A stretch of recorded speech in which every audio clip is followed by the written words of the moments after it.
Et bonjour à toutes et à tous les amis, je vous retrouve pour une nouvelle vidéo. Aujourd'hui, vous avez pu le voir, c'est un tirage à deux choix. Je vous propose de recevoir quelques messages de... pas de deux oracles, mais bon, on va faire un multiple de deux, hein, de quatre oracles différents, avec dont un tarot, ensuite la lunologie, la sagesse de l'oracle, et pour finir, l'oracle au quotidien. J'espère que ça vous plaira. Moi, je vous propose en tout cas deux options, deux choix. Le premier qui sera avec un quartz rose et le deuxième qui sera avec un quartz rose. Pourquoi? Parce que je voulais un petit peu de douceur, donc le quartz rose étant une pierre qui est réputée pour sa douceur et son éclat plutôt tendre et plutôt apaisant, d'un rose très très délicat. C'est une pierre que je vous conseille et que je vais porter près de moi, je le pense, pendant un petit moment. Parce que ça me semble logique vu que les énergies en ce moment sont un petit peu en force. Là, je crois qu'il y a Mars qui fait une rétrograde encore, hein. On apprécie les rétrogrades. C'est pas négatif forcément une rétrograde, mais lorsqu'on a des planètes aussi vivaces que Mars, Jupiter ou Saturne, bon, quoique Saturne en rétrograde c'est plutôt positif d'une certaine façon. Bref, ça nous permet de pouvoir avoir du dynamisme, certes, mais des fois c'est aussi les excès de colère, c'est aussi les excès de manière générale. Voilà. Lorsqu'une planète rétrograde, c'est aussi ce genre de choses.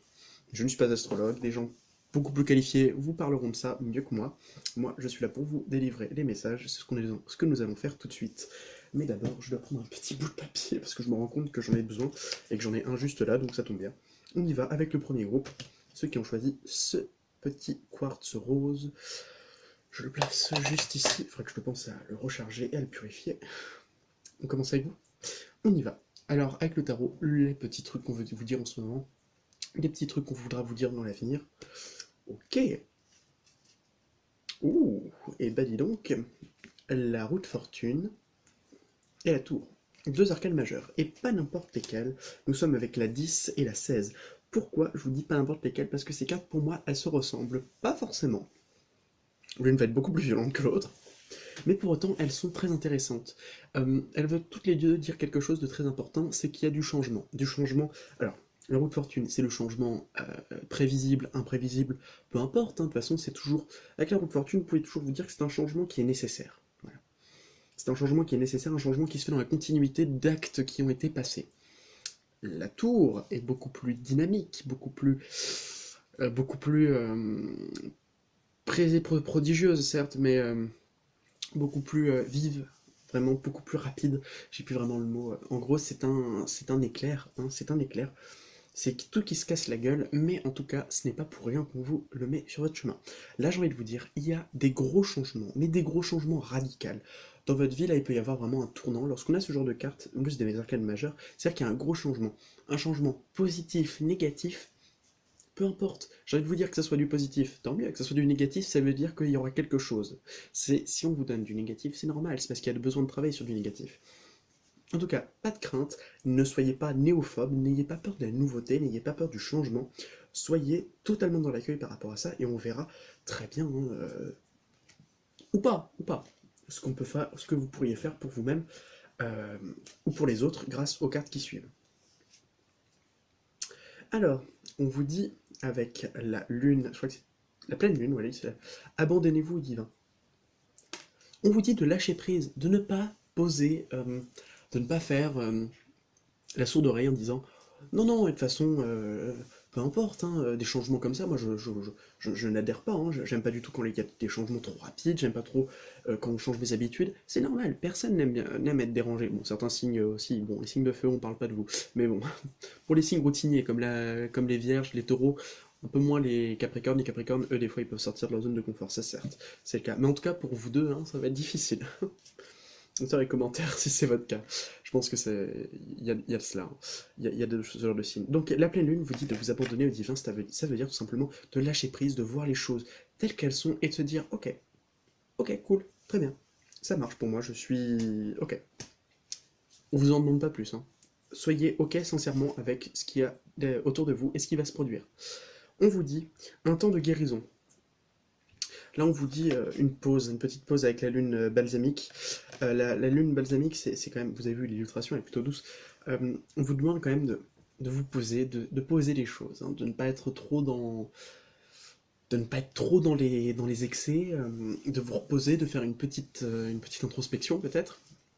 En tout cas, calmez le jeu, ne soyez pas trop excité à l'idée de ça. Juste calmez le jeu, abandonnez-vous au divin, lâchez prise, faites ce qu'il vous convient, tant que ça ne vous met pas dans des états trop stressants. Bien sûr, des fois, un petit coup de sang, là, ça remet les choses en place. Mais pour l'instant, je vous en demande pas plus. Faites ce qui vous semble juste prenez le temps de vous détendre, de pouvoir prendre un petit peu de repos. Je suis sûr qu'il y aura de beaux résultats après ça. Réparation, tiens donc. Un temps de guérison, et là on avait réparation. C'est drôle qu'on parle de... Ouais, un temps de guérison. Là, je vous les remontre. Pardon. Un temps de réparation et guérison, pour moi, c'est quand même des cartes qui se ressemblent énormément, hein. Dans leur aspect, tout simplement, guérison, hein. Mais on vous prépare quelque chose de beaucoup plus serein, de beaucoup plus détendant. Pas forcément quelque chose de très prodigieux, hein, mais en tout cas, on vous dit qu'il y a un temps pour pouvoir se régénérer, un temps pour pouvoir se reposer, un temps pour pouvoir réparer ce qui doit être réparé, c'est-à-dire vos petites fissures, vos petites fêlures. Et je tiens à vous dire, et ça c'est pas une phrase de moi, c'est une phrase de je ne sais plus qui, mais je la tiens en tout cas d'une femme que je trouve vraiment prodigieuse. C'est une dame qui s'appelle Sandrine Muller-Bohar, je vous conseille de la regarder, si vous la connaissez, vous savez, elle a dit, c'est dans les petites fissures, elle parlait des défauts, elle disait, c'est dans les petites fissures que passe la lumière. C'est normal, c'est logique, parce que c'est toujours par là c'est toujours par ces genres de petites fissures que toujours bizarrement quelque chose de bien se passe et ça vous permet de vous réparer, ça vous permet de pouvoir prendre conscience de certaines choses et de vous dire oui, j'ai peut-être été un peu trop dur avec moi-même ces temps-ci. Bah, c'est la même chose. C'est par ces fissures-là que vous allez pouvoir vous réparer. Et la symphonie inachevée. Celle-là, je ne la connais pas, donc je vais la lire. La carte numéro 10, 6, 9 et 10. Affaire inachevée, une leçon incomplète, l'absence de conclusion, le besoin d'apporter des correctifs. Ok. Donc, c'est le temps pour resserrer les liens trop lâches. Mhm.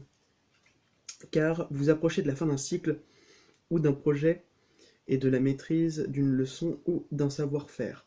Mais pour pouvoir aller de l'avant, il importe d'établir où vous en êtes maintenant. Pratiquez l'acceptation totale, faites l'inventaire afin d'arriver à une conclusion émotionnelle et psychologique et vous trouverez les réponses que vous cherchez. Vous ne pouvez pas avancer si vous laissez des projets en plan. Réfléchissez à ce qui s'est passé de sorte que la symphonie puisse enfin finir sur une bonne note. Toujours en délicatesse et en finesse, la très chère Colette Baron Reed. Là, on vous dit, il y a des choses qui sont pas encore, il y a des choses qui sont pas encore, qui sont pas encore réparées. Il y a des choses qui manquent, hein. Peut-être que vous êtes sur, ouais, c'est ça, vous êtes sur la fin d'un cycle. Mhm. Ok, ça je comprends. Vous êtes sur la fin d'un cycle. Vous avez besoin de lâcher prise, de vous abandonner au divin, que le divin puisse pratiquer sa médecine, que vous puissiez, parce que moi je sens que c'est pas forcément, ça peut venir de vous cette médecine, mais je pense que ça peut venir aussi de là-haut. On vous dit clairement que là, il y a des choses à réparer. Et vous pensez peut-être que vous êtes sur la fin, vous dites ah non c'est bon, je suis totalement bien là, voilà, ça y est. Et en fait on vous dit non, pas exactement, presque, mais pas exactement, c'est pas encore achevé. Donc du coup, il faut achever cela. Donc vous êtes en fait sur la dernière ligne droite. Euh, Juste réparer quelques petits trucs et c'est bon. Vous allez pouvoir vous sentir bien, vous allez pouvoir faire ce qui vous plaît, hein. Vous allez pouvoir, pourquoi pas, réaliser un rêve. Voilà. Je le dis. Ah, j'ose. Allez, on va voir avec l'oracle quotidien ce qu'on veut vous dire. Votre mental a besoin d'une pause. Tiens, ce que je disais, la pause s'impose. Vous ne savez plus où donner de la tête, vous ne comprenez plus rien, votre cerveau est submergé par trop d'informations et peu de temps. Prenez le temps de méditer afin de reposer votre mental. C'est vrai que j'ai un peu mal à la tête. Faites le vide dans votre esprit, marcher dans la nature vous permettra de rentrer vos idées en place. Veillez à bien dormir, le sommeil est important et surtout réparateur. Réparateur, réparation. Je pense que tout est lié. Un moment de peine passager.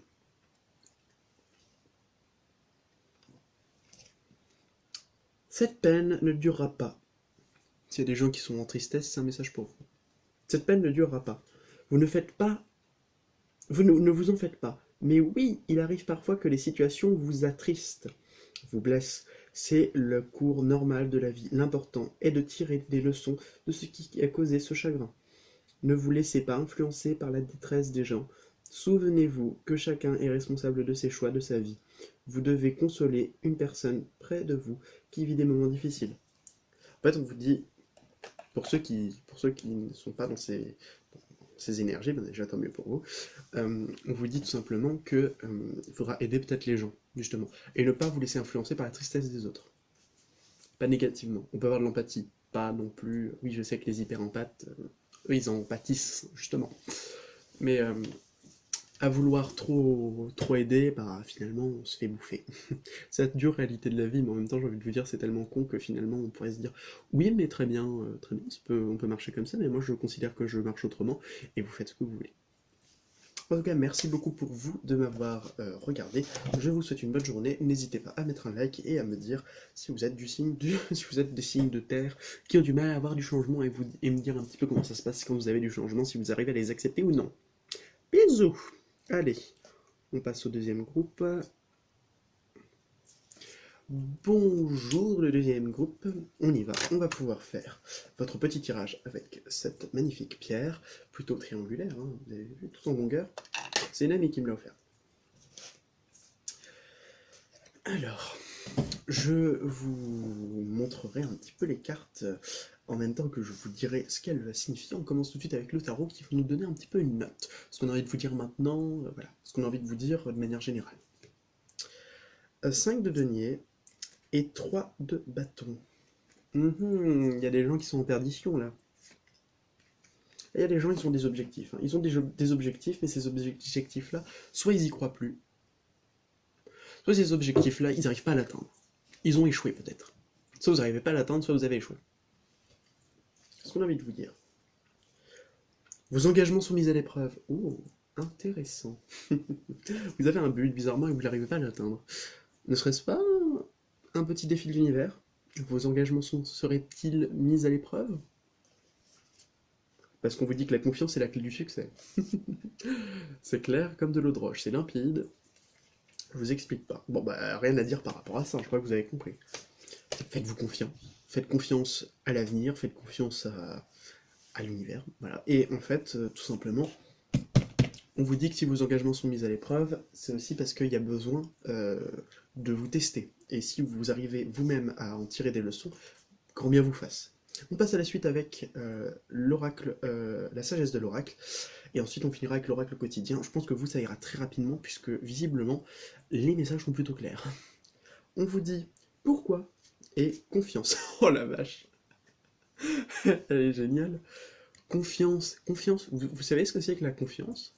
Confiance. Ah, il faudrait peut-être trouver la définition du mot confiance. Je vais vous donner ma définition. Voilà. La confiance, c'est un sentiment de plénitude qui vous fait penser que je peux mettre quelque chose d'important entre les mains de quelqu'un, et ben je sais qu'il réussira à faire quelque chose.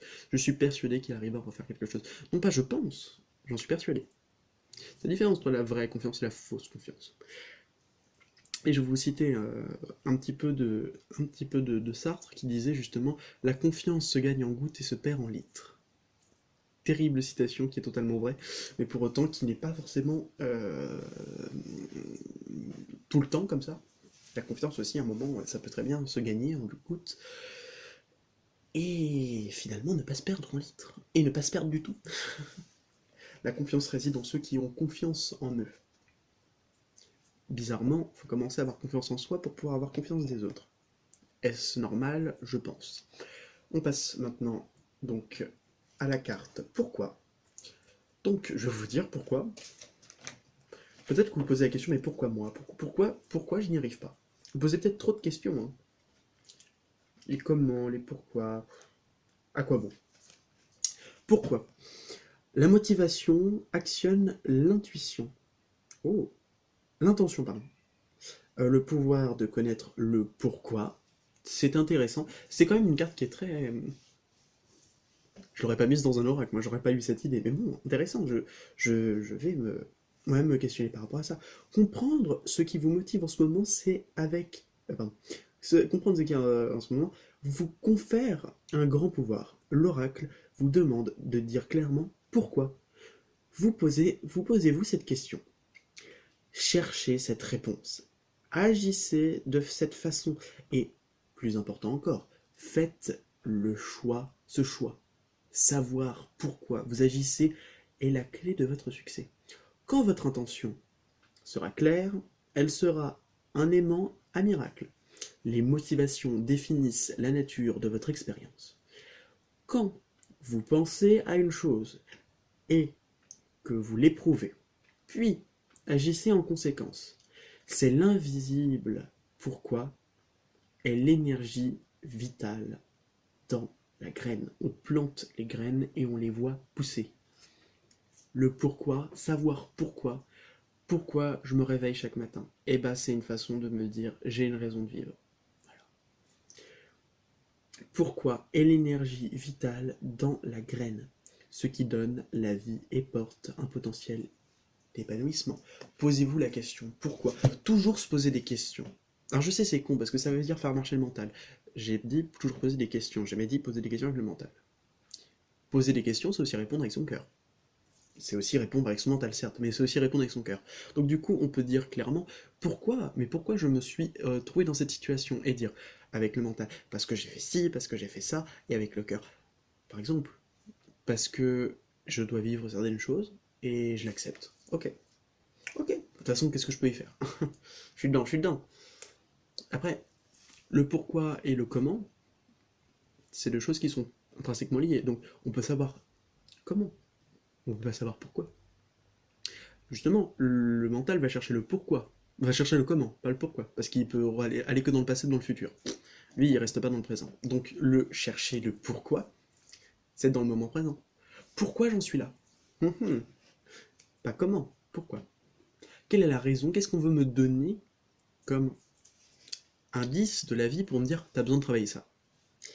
Les défis, les épreuves, tout ça, c'est juste des moyens de comprendre. Avoir une vie épanouissante et pleine de joie, excusez-moi, mais je crois pas que c'est ça qui va faire évoluer l'homme. Enfin, je dis ça, je dis rien. Mais bon, je pense qu'il y a quand même cette idée de pourquoi je dois agir. Pourquoi je dois agir de telle façon, pourquoi je dois agir de telle façon. Ce n'est pas quelque chose qui est simple, mais c'est quelque chose qui paye. Posez-vous ces questions, ça vous aidera. À la limite, réfléchissez et dites-vous pas pourquoi j'en suis arrivé là, pas pourquoi je suis ici, pas pourquoi ça se passe comme ça. Juste, posez-vous la question du pourquoi. Et laissez votre esprit divaguer comme ça, et vous allez peut-être trouver une réponse. Allez savoir. Ce qu'on veut vous dire, pour terminer, surveillez les synchronicités. Derrière les coïncidences que vous appelez le hasard, se cache la plus belle des synchronicités. Vous pensez à quelque chose en particulier, et la vie vous l'offre sur un plateau d'argent. Voyez cet événement comme un moment de grâce. Tout est parfait, tout est à sa place. Ouvrez-vous à la vie et aux cadeaux qu'elle vous présente. Votre ange gardien tente de communiquer avec vous, trouvez un moyen pour le comprendre. Les synchronicités, c'est quelque chose qu'il faut justement avoir un peu d'intuition et un peu de réflexion par rapport à ça. C'est bien de vouloir économiser. Petit écureuil. Logique.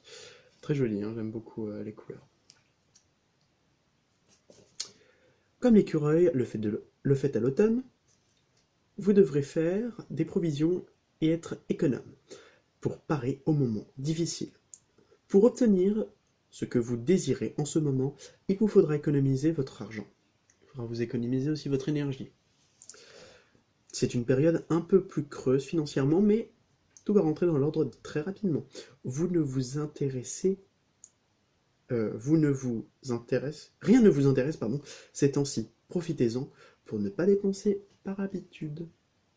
En fait, je pense que c'est cette énergie que représente très bien justement l'écureuil qui est un économe, de cette énergie de j'économise, je fais tout sur la durée, je ne fais rien sur le moment sur un moment, sur un coup de tête. Réfléchissez aussi à ce qui est essentiel, ce qui n'est pas essentiel. Pesez le pour et le contre et voyez. Merci beaucoup pour avoir regardé cette vidéo. Cette vidéo fait 20 minutes, je pensais en faire 15 si ça marche quand même. Merci de m'avoir écouté, je vous souhaite une très bonne journée. N'oubliez pas, si la vie n'est qu'un passage, semons-y des fleurs. Moi je vous laisse et à très bientôt. Bye!